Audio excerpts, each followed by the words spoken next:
Okay, I'm ready. This is my quilt, and I started it in Indonesia in 1978. And I came home with 21 squares and 4 children, having been gone there with 2. And then it basically got put aside until I completed the 36 squares when I lived in New Delhi, India. That means partly that I had somebody to help me with my housework so I could really focus on my squares.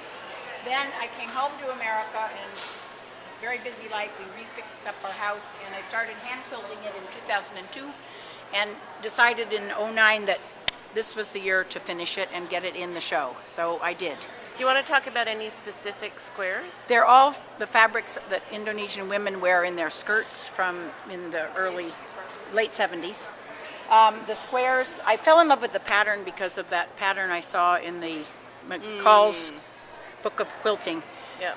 That was from a 1860 quilt from Connecticut.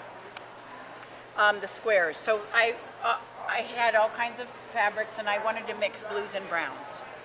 So I had fun mixing blues and browns. And I had fun, like for that instance, that was a fussy cut of that motif. I've got the 2 blue flowers here. I've got a little bird here, which is done with batik. All of these have been made with a process that uses wax and often often blocks, but also there's some hand-guided batiks in here, which means a woman sits there with her beeswax in a little tiny copper pot and drips it on the white fabric. And then it goes through different processes of dyeing because you have to cover up whatever you don't want to get the next level of dyes. So something like this would be 3 or 4 dyes. And the dots would be there and the blue dye would be on, then you cover that up and you dye it brown. That kind of thing. So I think in some ways people don't appreciate the labor intensity of the cloth, the making of the cloth itself. What's your favorite block? I think this one is with the bird in it. I also, here's a butterfly down here. I came up with sort of more blue than brown and blocks, and I chose to put the blues in the 4 corners, quote unquote blues. And if you back up, it has a nice feel,